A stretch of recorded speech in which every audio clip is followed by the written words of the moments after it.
Welcome back to another episode of Rock Boys Football, continuing to take a deep dive into this Florida State program, heading into spring practice, fall camp in the 2024 season. Last week, we took a look at that Florida State offensive line.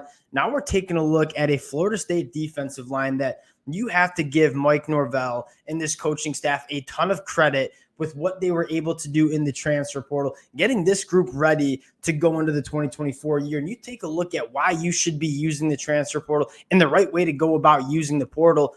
I think this was a kind of clinic by Mike Norvell. You take a look at this defensive line in 2023, one of the better units in the country. Jared Verse, going to be a top 15 pick. Braden Fisk, one of the top interior defensive linemen when healthy for Florida State.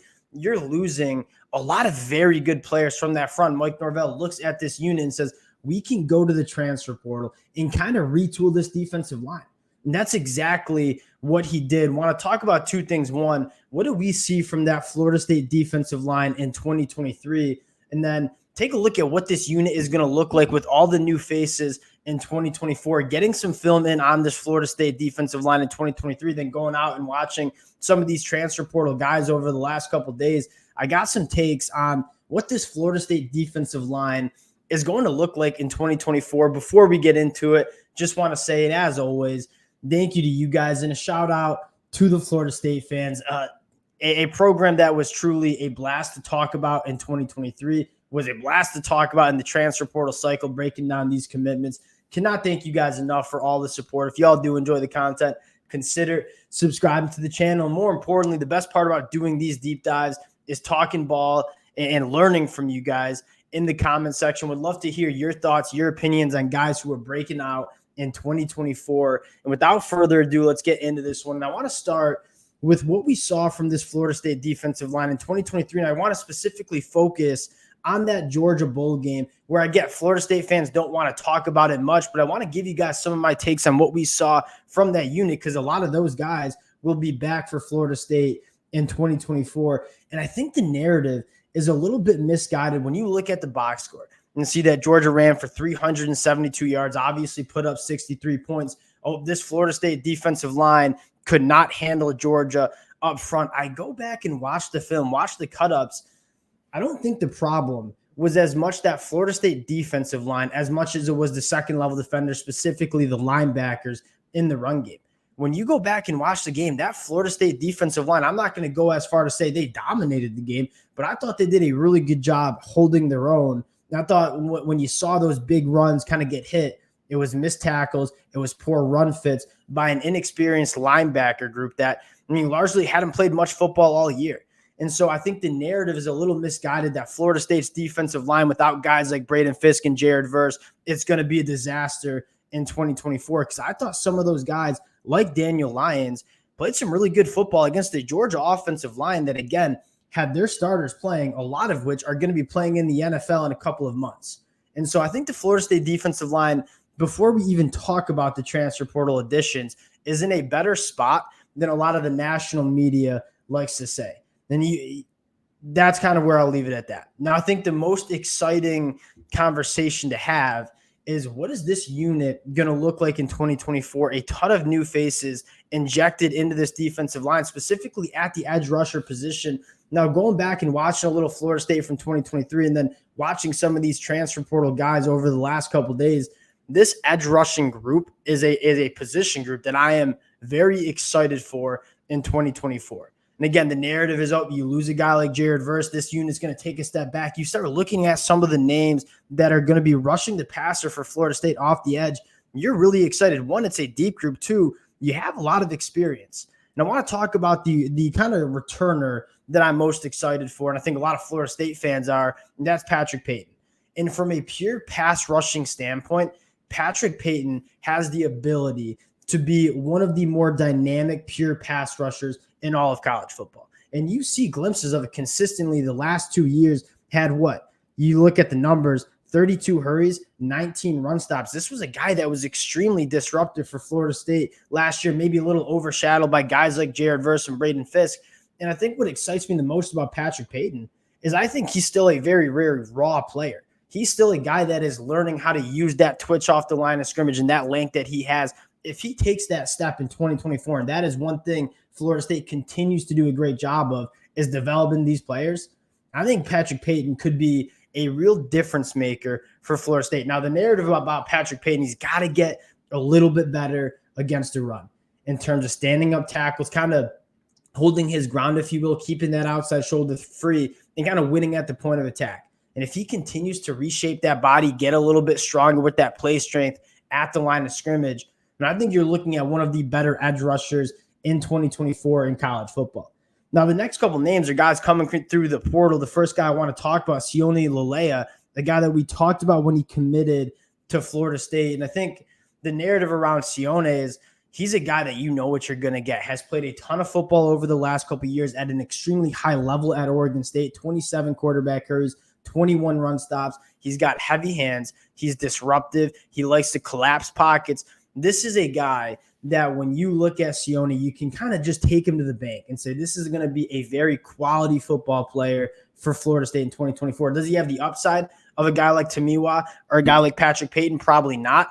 But there is something to be said about just having a really, really high floor in terms of you know what you're going to get. He's going to be a quality player for Florida State. Now, Tamiwa is the guy that I'm probably most excited about in terms of Florida State heading into 2024. A guy that, I think was only 19 years old, playing on the defensive line for West Virginia last year. And I think what you're most excited about is the career trajectory, right? Started his career off at Kentucky, didn't play much, goes to West Virginia, really flashes. And you see some bad reps, but you also see some really good reps. And one thing that you can take home is physically, he is extremely gifted. And if you can make that play a little bit more consistent in 2024, I think you're truly looking at a guy that can be phenomenal for Florida State. And again, the player development has been great for Florida State, but I think the thing to keep in mind here is he's only going into year 3 of college football. This is a guy that's normally when you see guys start breaking out on the defensive line, it is extremely rare to see freshmen and sophomores come in and dominate along the line of scrimmage at the college football level, because you need to retool your body. You need to learn the sport of football at the college level. And a guy like Tamiwa has all the physical traits of being a guy that can really be a disruptor. You just want to see that consistency go up in 2024. Another guy that I think you can move all around. I think you can move him at the 3 tech. I think you can play him at the 5. A guy that has a lot of versatility and a lot of high upside. And the last guy I want to talk about in a very similar manner is Marvin Jones Jr. Didn't get a ton of opportunity at Georgia over the last couple of years because of how good Georgia is up front. A guy that I think wants more opportunity to play, and he's going to get that at Florida State. And I know I want to be careful making these comps, but it kind of sounds like, minus the JUCO route, like Jermaine Johnson, the guy that flashed at Georgia, didn't get a ton of opportunity, goes to Florida State, and we all know the story, what he did during his last year at Florida State. I would love to see a guy like Marvin Jones Jr., who just hasn't had a ton of opportunity at Georgia, come to Florida State, get more reps in practice, get more in-game experience, and really break out in the scene going into year 3 of his college football career.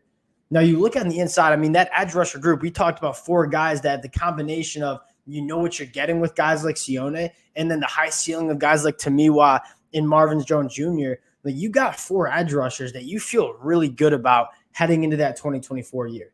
Now, you take a look at the interior. I want to start with Daniel Lyons, a guy that I thought was phenomenal for Florida State in that bowl game against Georgia. Now, he was a guy that won at the point of attack plenty. I thought he was being very disruptive in the pass rush, a guy that I'm penciling in as probably being a starter for Florida State on the inside in 2024. And then you combine it with a guy like Darrell Jackson, who I don't want to put too much stock in the eval because he hadn't played football for a full year. Then you trot him out against Georgia. He's a guy that I think is going to be a starter, potential role player for Florida State. He's going to get a lot of work, I should say, at Florida State in 2024. And then a guy like Josh Farmer, who can we get the Josh Farmer that we saw the first 6 games of the season for Florida State? And if you do, that is a guy that, again, is a really, really solid piece on the inside. So you have guys like Darrell Jackson, Josh Farmer, Daniel Lyons, who I think you feel pretty good about. And that is a nice 3-man rotation on the inside. You add a transfer in Grady Kelly, who I kind of like the similar conversation we had with Sione in terms of you know what you're getting with Grady Kelly. He plays extremely hard, maybe a little bit undersized, but a guy that doesn't really play undersized when you watch him out in the Mountain West with Colorado State. and a guy that the motor is, I think, the reason why Mike Norvell went out and got him from Colorado State. And then you start looking at, I mean, that's 4 guys on the inside that you feel pretty good about playing for Florida State in 2024 as well. You combine a guy like KJ Sampson, who I think makes a step going into year 2. I think you look at this defensive line and 2 things that jump out. One, I think the depth is there.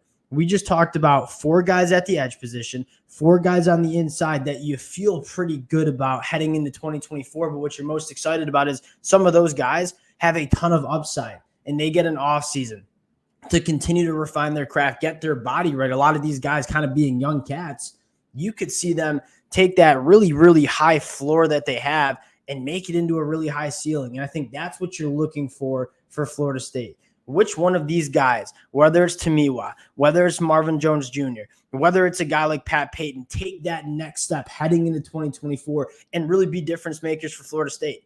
So again, the narrative is, and you're going to hear this, Florida State fans better buckle up because you're going to hear this all year, right? When this comes around to August, they're going to say, oh, this defensive line without Jared Verse and Braden Fisk got ran all over by Georgia. It's not nearly as in a bad of spot as what I think a lot of people are going to kind of say during the offseason. And then you combine the transfers that they add in. I think this defensive line is a group that, am I going to say it's going to be as good as Florida State in 2023 with guys like Jared Verse and Braden Fisk? Maybe not. But it's going to be a unit that I think you feel really good about heading into 2024. Really excited to start reading the spring notes, watch the spring game, see the progression of some of these players. Appreciate you guys rocking with the fellas. Again, if y'all do enjoy the content, consider subscribing to the channel. Would love to hear from you guys in the comment section as well. And we'll talk to y'all later. Peace.